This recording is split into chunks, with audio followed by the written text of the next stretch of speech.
Welcome to part two of Uncertain, the Church During Difficult Times. Let me encourage you, if you haven't already done so, to grab a pad of paper and a pen or your computer or your phone. Log on to the app at fplive.app, and you can find the notes for today's message there. You can also find different happenings going on at Forest Park Church and different things like that. So hopefully the app will help you a lot as you not only learn about Forest Park, but you can also follow along with each of the messages. 2 weeks ago, we celebrated Easter, and the hundreds of people calling Forest Park home were unable to gather inside this building and celebrate the resurrection of Jesus Christ. In my 50 years of living, I've always been able to gather inside a church building and celebrate Easter. This year was an exception. We are under a shelter-in-place order mandated by our governor, cutting out community group gatherings, student gatherings, kid gatherings. We postponed our Adore conference, canceled our Ecuador outreach in July, and VBS is no longer on the calendar for this summer. I've communicated with pastors around our world facing even greater difficulty than us. They've actually lost fellow pastors due to the virus, and their churches have been greatly impacted because of the loss of revenue and the restrictions being imposed by their government.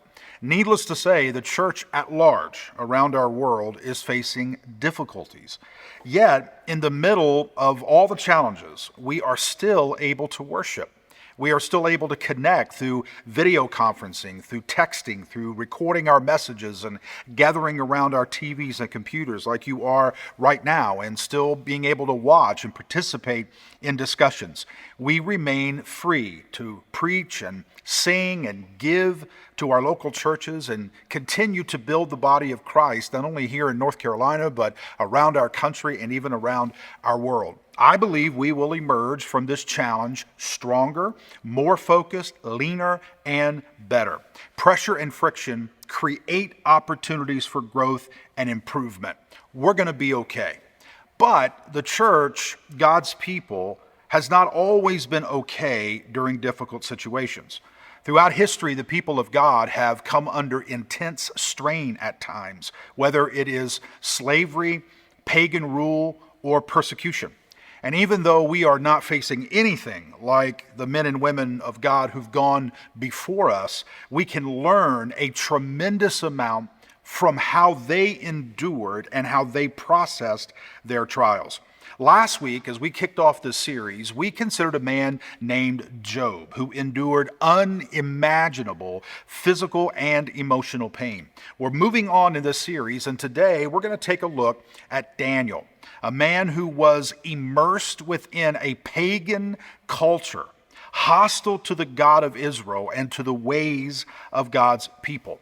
And although we have been restricted from gathering in buildings and in large groups, Daniel was restricted from worshiping God and fell under threat of death for even praying to God. I want you to imagine that.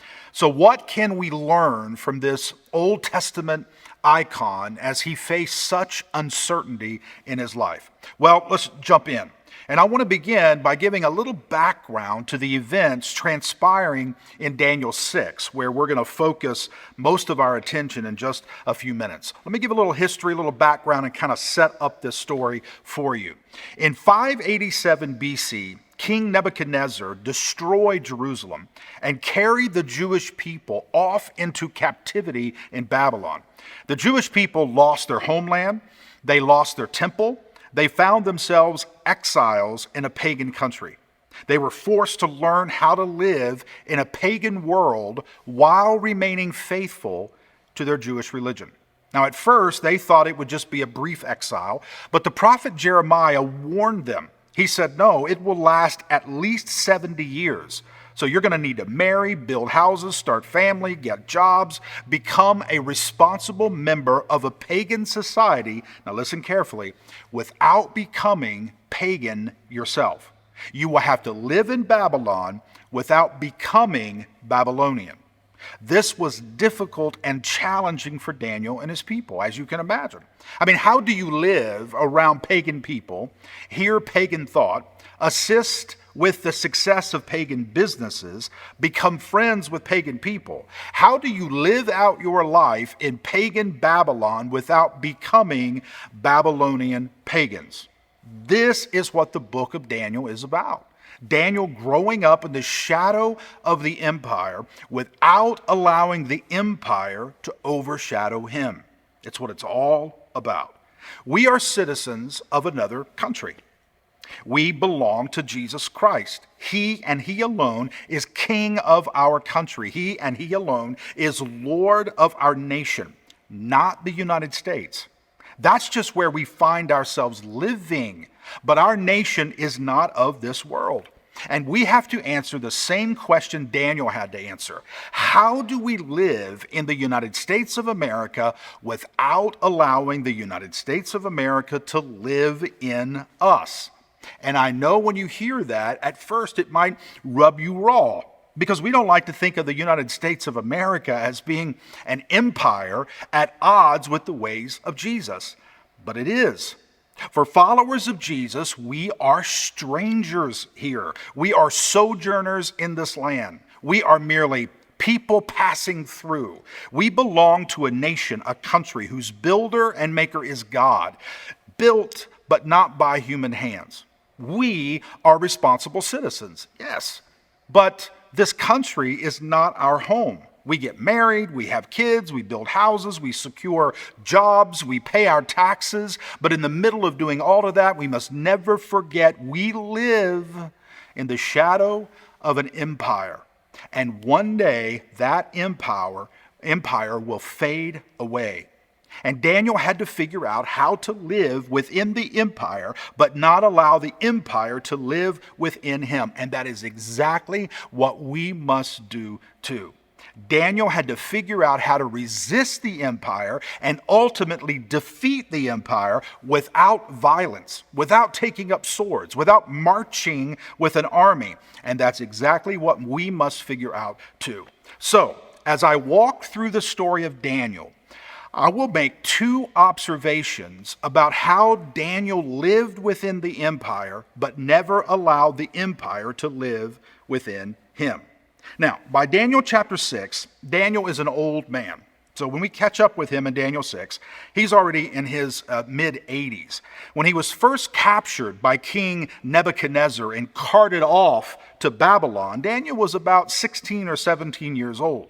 And eventually, when Persia captured Babylon, he was in his mid-60s. By the time the events of chapter 6 happened, Daniel is in his 80s. The king of Persia at the time is King Darius I, and we'll see him in just a moment. When he ascends the throne, he reorganizes the entire empire. He divides the empire into 120 provinces and sets a governor over each of the provinces. Then he selects 3 viceroyals over the 120 provinces. Daniel is one of the 3 viceroyals, and Daniel is competent. In fact, he's exceptional. He's so exceptional, King Darius takes notice of Daniel's abilities and promotes Daniel to a position over the 3.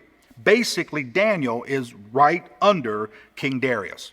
And it doesn't take long for tension to rise and uncertainty to set in. And Daniel's life, if it isn't already complicated enough, becomes exceptionally complicated. So here's observation number 1. Because during this uncertainty Daniel faced, Daniel maintains consistent, godly character. Because Daniel is good and because Daniel is promoted, jealousy rises among the leaders of the empire. They can't believe Daniel is as good as he appears. And they can't believe a Jewish man who worships Yahweh and prays to Yahweh would be elevated so highly and esteemed so greatly by King Darius I.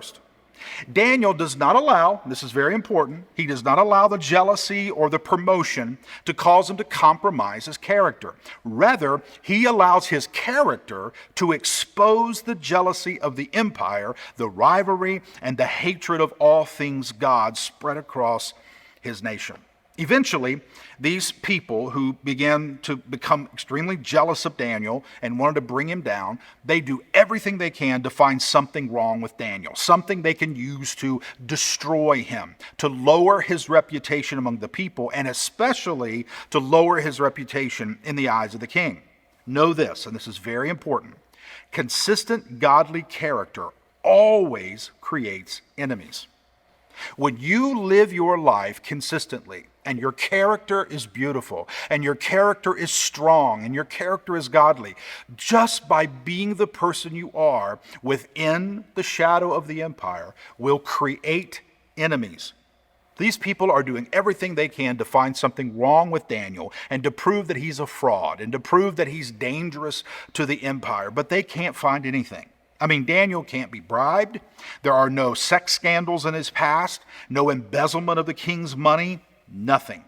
Daniel is simply an intelligent, hardworking, honest, godly man. And to the empire, those kinds of people are the most dangerous. So they come up with a plan. What if we use his religion against him? In other words, what if we take the thing that is most precious to Daniel and actually use it to get him into trouble? Somehow back him into a corner and force him to choose his allegiance to either King Darius or to his supposed God, Yahweh.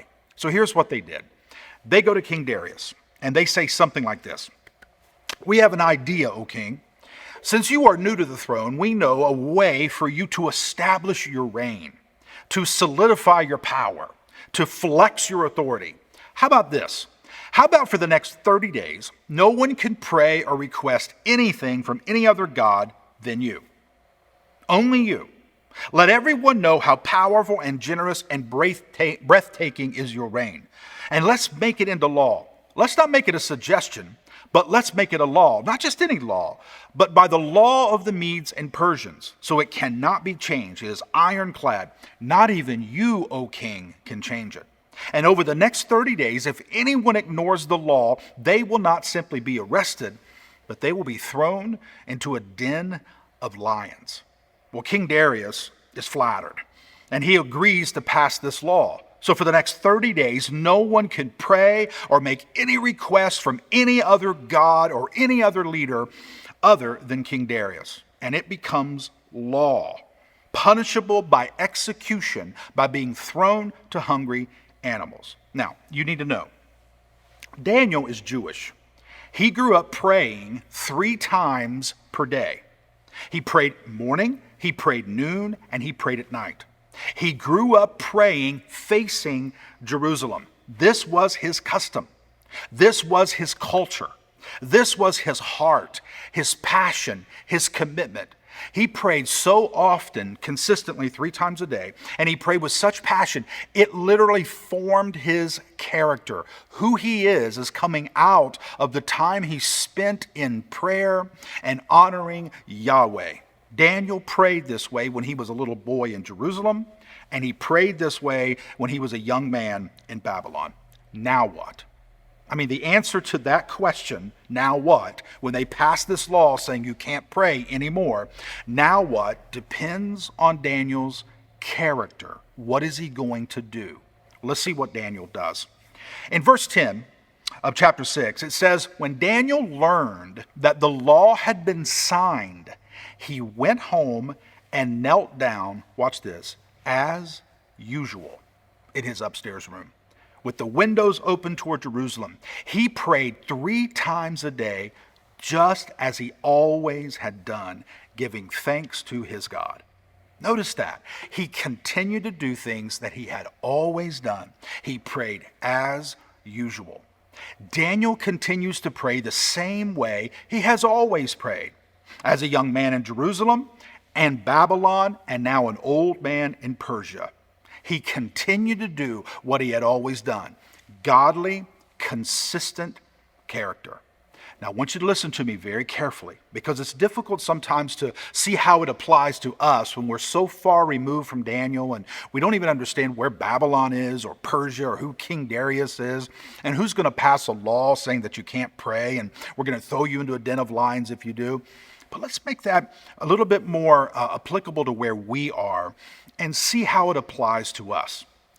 Uncertainty, times of uncertainty, stress, seasons of worry and doubt and fear and depression, where we find ourselves right now, lead many people to compromise their integrity, set their character on a shelf and say, well, this is an exceptional time. I mean, I can compromise. If I compromise right now and I do this or I do that, everybody will understand. I mean, we're under so much pressure right now. I mean, during this time of quarantine, during shelter in place, while we're all cooped up in our homes, while we're social distancing, there are going to be greater temptations to compromise, to let down our guards, to pick back up certain habits we discarded, habits that used to hurt us and used to hurt others. So I'm just wanting you to be very careful. Pay very close attention to the temptations that are around you. Pay very careful attention to your own emotional state. Now is the time to pray, as did Daniel, and ask for strength of heart, strength of mind, strength of character, so you do not compromise. Because listen, we're going to move out of this quarantine time. This season is going to be over. We may never get back to the way everything was, a few weeks ago. In the very near future, we're going to fade into what was normal, and some things may never be the same. But we're going to get back to life pretty much as it was, going to work, going home, going out to eat, going to movies, going to concerts, coming to church in large gatherings. That's going to happen again. Do not make decisions during this time that you will regret at a later time. Be very careful because temptations are everywhere. And when we're locked down and we can't go places and we feel depressed and we feel sad and we feel lonely, wow, those are times where if we're not careful, we will compromise our character and we will live with regret for a long time afterwards. Back to Daniel. Let me ask you a personal question, okay? What would you have done?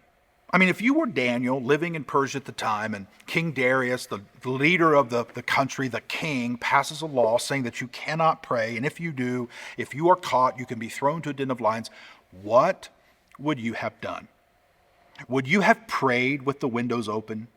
Would you have turned your face toward Jerusalem and maintained your consistent habit of prayer 3 times a day, as you had always done, as usual? What would you have done? Well, I would have prayed, Scott. Come on. You would have resisted the empire's threat of a den of lions? Be honest. Now, I'm not here to make you feel guilty or to condemn you or, try to convince you that you wouldn't pray. I'm hopeful many of us would have. But ask yourself, be honest with yourself. What do you think you would have done? Well, the best way to know what you would have done is to notice what you are doing right now to resist the current empire we find ourselves living in. What empire? As I said at the beginning, the one in which we live, the United States of America. I mean, come on. Some of us are scared to stand up for poor people and immigrants and forgotten groups and babies in the womb because it doesn't keep the beat of the current empire's regime. Some of us won't stand up and fight for the very things that Jesus would fight for right here in our own nation because we are scared, fearful of what our friends will think, what the popular trend maybe within your kind of grouping of friends might think of you. And you really think that you would have challenged the Persian Empire? You would have prayed anyway? As they came and drug you away from your home, your wife or husband and kids, and threw you into a den of hungry lions? Just ask yourself, I've been thinking about that. What would I have done? Well, what am I doing right now? Because what I'm doing right now probably gives me a pretty good picture, a window into what I would have done had I been Daniel at that time. Speaking of prayer, you can tell a lot about a person by listening to their prayers. what they pray for, what's important to them, what they want, what they expect. You can also tell a lot about a person by what they don't pray for. In other words, what they just leave out of their prayers. And here's what's interesting. When you read through the prayer of Daniel and the story of Daniel here in Daniel 6, I see nothing mentioned here of Daniel praying to be spared from the lions. I'm not saying he didn't pray that, but there's no mention of Daniel begging God to spare his life or to keep him safe from the mouth of the lions. One of the realities of being a citizen of God's kingdom is your life is not your own. And when we surrender our lives to serve God, becoming a martyr is always on the table. Because when you live a consistent godly life and you make enemies within the empire, your life might actually be taken away from you.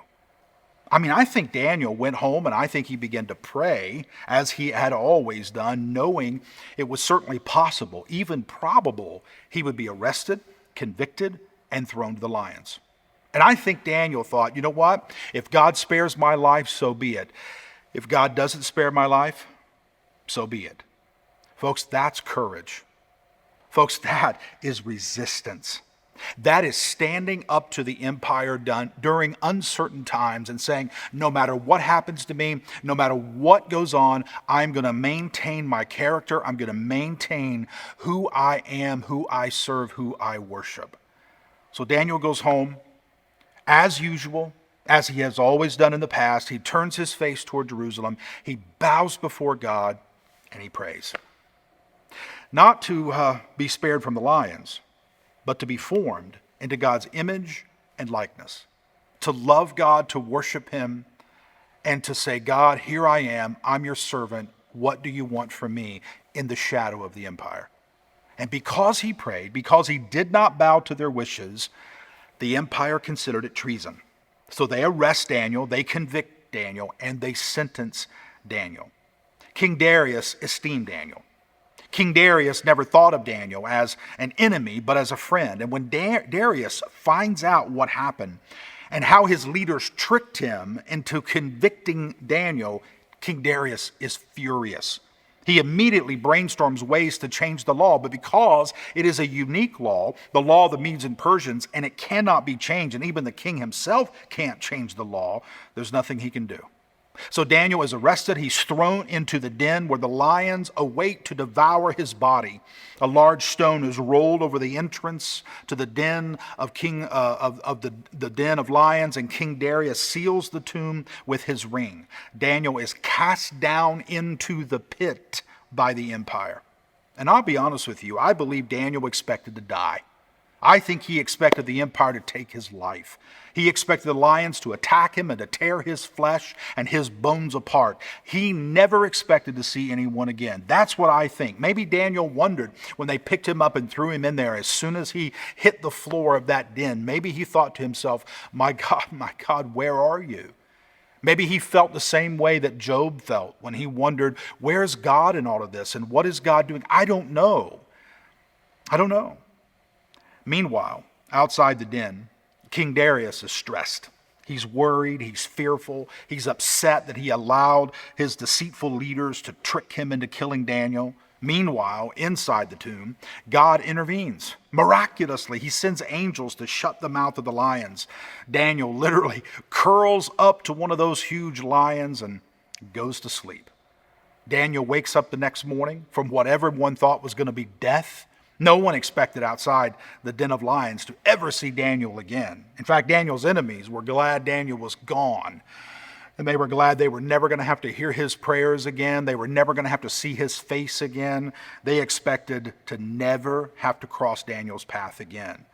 But early the next morning, Daniel's alive. Here's what happens next in verse 19. Very early the next morning, the king got up and hurried to the lion's den.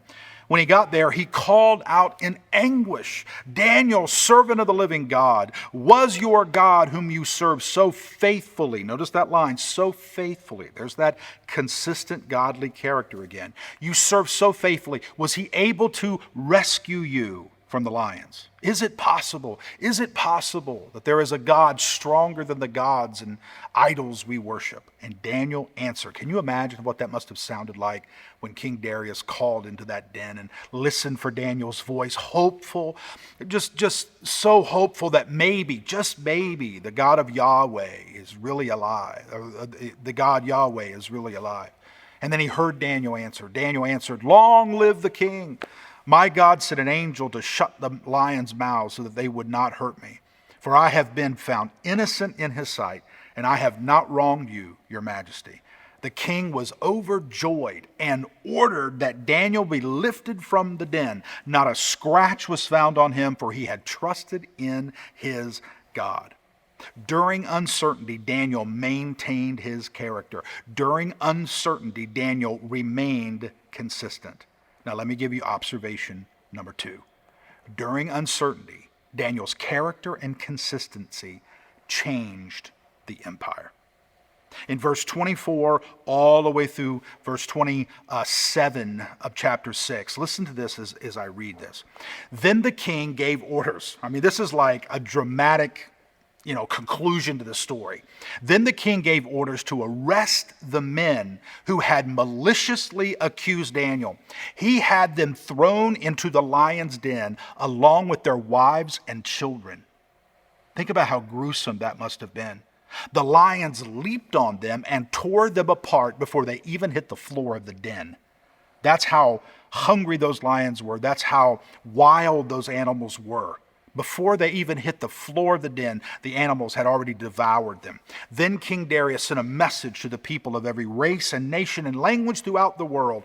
"Peace and prosperity be to you. I decree," now listen to this, "I decree that everyone throughout my kingdom should tremble with fear before the God of Daniel, for he is the living God, and he will endure forever.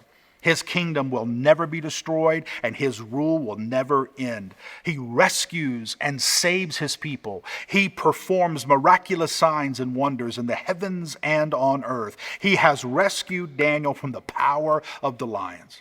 When I read that, I'm just blown away. Why? Because this is a pagan king.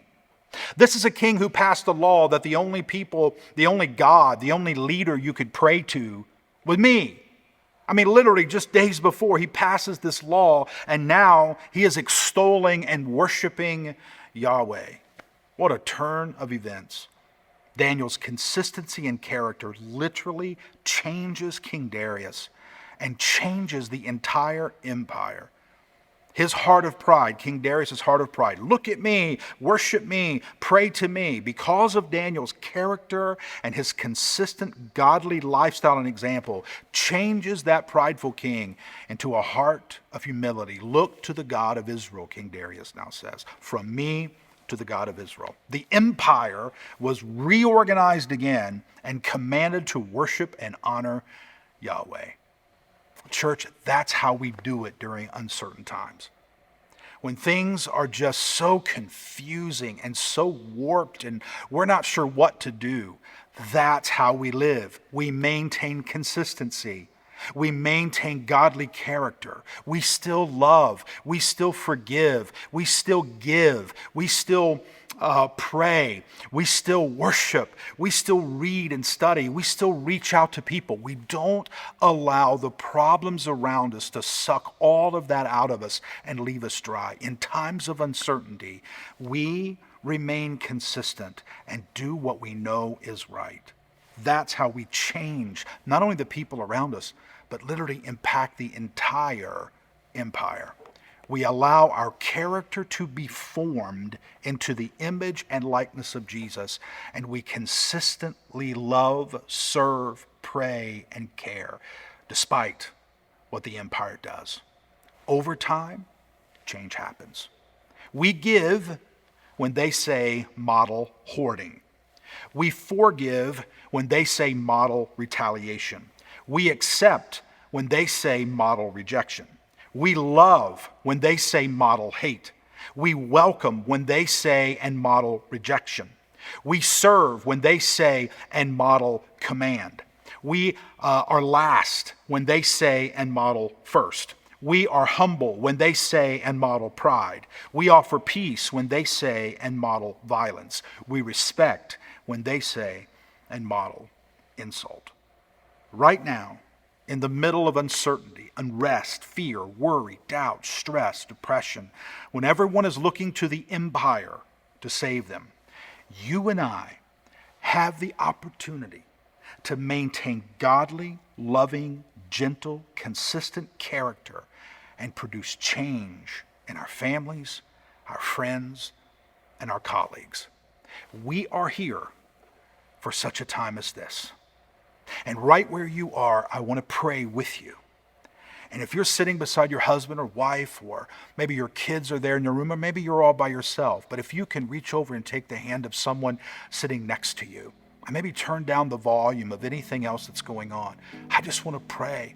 I want to pray for your character. I want to pray that in the middle of all this pressure, that you're able to maintain consistency, maintain love and forgiveness and grace and compassion and all the character of Jesus in the middle of all this uncertainty. Will you join with me, please, in a word of prayer? Father, we bring ourselves to you, our families, our stress, our worry, our doubts, our fears. We bring our finances to you. We bring all of this worry and all of this uncertainty. We, the church, come before you and we kneel and we say, here we are. We cannot do it on our own. We don't have enough strength. We don't have enough abilities, but we can if you will empower us, God. May we turn our faces toward you and our hearts toward you consistently, never compromising, never giving in. Yes, we live within the shadow of the empire, but may the empire never take up residence within us. Thank you for your mercy and grace and compassion and forgiveness. Thank you for the Comforter, the Holy Spirit, who is with us every single day. May he strengthen every step, and may we keep walking after Jesus, day after day. In Jesus' name we pray. Amen. Well,